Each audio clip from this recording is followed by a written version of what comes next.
La forteresse imprenable a fini par tomber au pire moment après 16 victoires d'affilée dans leur salle. Mais pouvait-il en être autrement pour Dijon tant le scénario redouté s'est bien rejoué dans une ambiance incroyable.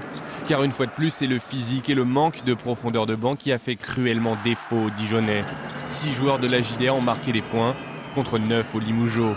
Avec son meilleur marqueur Riley pénalisé par les fautes et 0 points à la pause, la JDA a résisté en première période quand les jambes tournaient encore.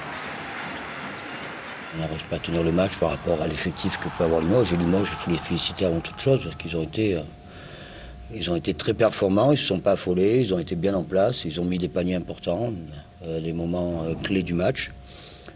Donc c'est le lot des grandes équipes, des équipes qui sont construites pour aller au bout.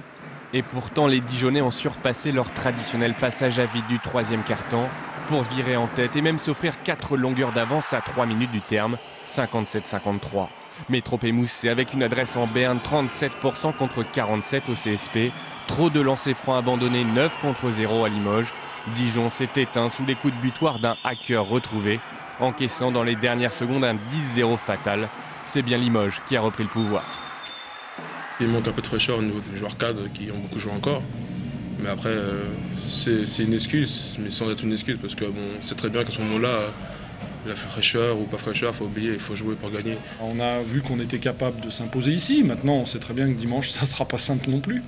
Bon, on va déjà savourer un petit peu celui-là avant de se projeter trop loin, parce que ces séries de playoffs, elles sont dures. Désormais, la JDA va se battre pour ne pas mourir dimanche devant son public.